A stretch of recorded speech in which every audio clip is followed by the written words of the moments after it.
ce sont les seuls aristocrates toscans fréquemment reçus à Buckingham Palace. Les Frescobaldi sont l'une des familles florentines les plus importantes d'Italie depuis le XIIe siècle et ils font partie des intimes de Charles III qui fête ses 75 ans ce 14 novembre. Grands propriétaires terriens et surtout viticoles, les Frescobaldi entretiennent des liens avec la couronne d'Angleterre depuis plus de 700 ans, développant leurs affaires dans le commerce de la laine et dans la banque. Ils s'établissent en Angleterre au XIIIe siècle et financent notamment les guerres et croisades menées par le roi Édouard Ier. Incapable de rembourser les Frescobaldi, le roi Édouard II, fils du précédent, gâche la belle entente et précipite leur retour en Italie, ceux-ci se contentant pendant des siècles de fournir la monarchie britannique en vin de Chianti. « Vous n'êtes pas venu pour l'argent, j'espère ?» lança un Charles III espiègle, alors prince de Galles, à Bona Frescobaldi, l'héritière de la maison florentine, lorsqu'ils se rencontrèrent pour la première fois à St James Palace il y a plus de 40 ans, présentés l'un à l'autre par une connaissance commune soucieuse que les Frescobaldi et les Windsor renouent une relation vieille de 7 siècles. D'une petite pique en référence à la brouille historique, naquit une jolie amitié entre Charles et Bona Frescobaldi, celle-ci lui fit découvrir la Toscane lors de ses nombreux séjours dans les années 80, région dont le roi d'Angleterre tomba complètement amoureux au point de s'y réfugier régulièrement, de la peindre jusqu'à plus soif, et de se faire offrir les clés de la ville de Florence en 2017. Fiammetta Frescobaldi, l'héritière qui rêve d'un amour immense chez les Frescobaldi, le cœur de Charles III ne fut-il exalté que par les paysages, le vin produit sur leurs 35 000 hectares de terre et la Dolce Vita? Rien n'est moins sûr. L'aîné de Bona Frescobaldi, Fiammetta lui fait forte impression, la jeune femme est l'une des aristocrates les plus en vue d'Europe. Et l'une des plus jolies aussi. Aînée de la famille la plus puissante de l'aristocratie italienne, Fiammetta ne se contentera pas du minimum pour son mariage. Étudiante en agronomie, elle est exigeante et rêve d'un amour immense comme elle le confiera à Paris Match en 1987. La jeune marquise florentine est romantique mais pas trop, elle dit ne pas attendre le prince charmant et se comporter comme les jeunes filles de son âge, sortant, allant au cinéma, et surtout travaillant dur pour pouvoir reprendre un jour la production Frescobaldi. Diplômée d'agriculture et d'œnologie, Fiammetta adore la nature, se promener dans la campagne toscane et admirer les plants de vignes du domaine familial. Mais elle songe aussi à son futur mari, un homme qui devra aimer la nature et qui posséderait le sens de l'humour de son père. Charles III amoureux de l'Italie, ses plus belles photos dans son pays de cœur. La fiancée de Philippe de Belgique? En 1984, Fiammetta Frescobaldi est perçue par le Gotha et la presse de l'époque comme la future fiancée du prince Philippe de Belgique, et donc future reine du pays. Le numéro du 21 décembre 1984 de Point de vue, Images du Monde, titre même sur ses fiançailles supposées du prince Philippe, fiançailles royales pour Philippe de Belgique? Comme l'écrit le magazine à l'époque, les deux tourtereaux seraient des amis d'enfance qui auraient décidé de sauter le pas. Fiammetta et Philippe se seraient vus plusieurs fois durant l'année 1984, à Paris et à Florence, et le magazine Point de vue parle d'une tendre idylle qui s'est nouée depuis le début de l'année.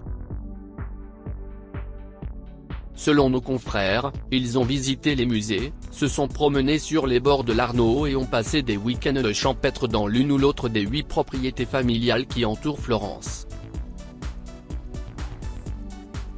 En Belgique, le palais d'aimant n'est rien de plus classique lorsque les choses n'ont pas été officialisées. Les parents de la supposée fiancée réagissent aussi dans la presse, ne confirmant pas l'histoire d'amour mais ne la démentant pas violemment non plus, utilisant des formulations plus qu'ambiguës. Je ne dirais pas qu'ils sont fiancés, affirme Bona Frescobaldi, mais qu'ils sont simplement des amis inséparables qui s'adorent. Cite Point de vue. Du côté du père, même déclaration énigmatique, il est certain que ces derniers temps, ils se sont vus fréquemment, mais cela ne veut pas dire qu'ils soient fiancés.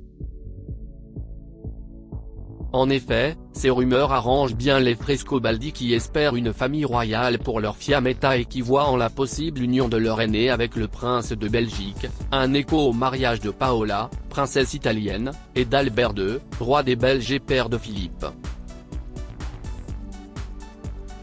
Fiammetta sous le charme de Charles III après les fêtes de fin d'année 1984, alors que toute la Belgique attendait l'annonce.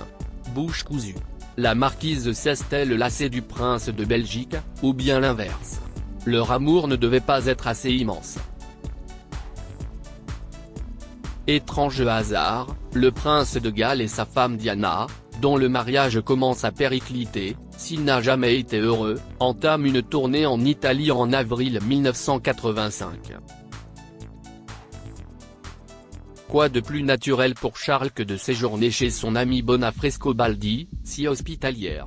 Le prince tombe amoureux de la Toscane et de Florence, use et abuse de ses pinceaux afin de reproduire sur ses aquarelles les paysages ocres et verdoyants de la campagne toscane.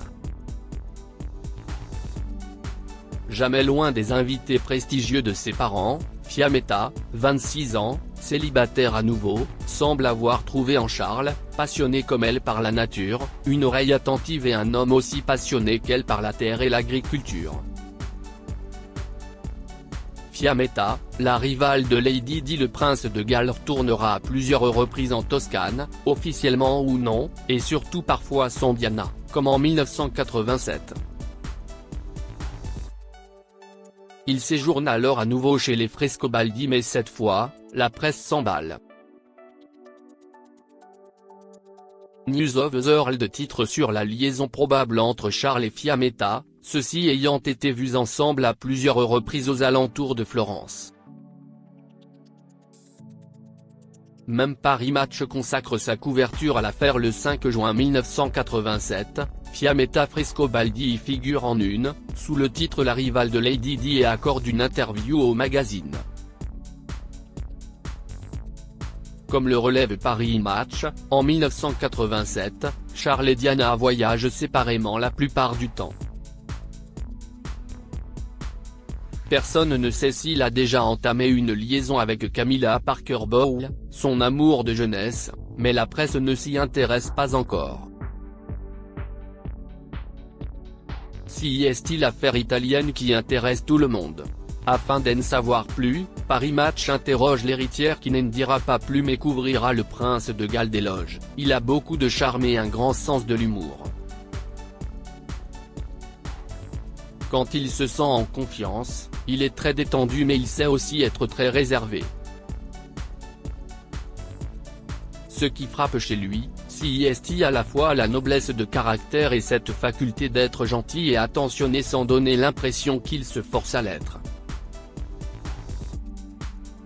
Fiammetta marié à un autre Charles. La coïncidence entre la fin de la relation amoureuse supposée entre Fiammetta et le prince de Belgique ainsi que sa rencontre concomitante avec le prince de Galles a permis tous les fantasmes. Rien n'a jamais été confirmé mais les rumeurs ont persisté longtemps dans les magazines européens comme dans l'Express ou la Repubblica.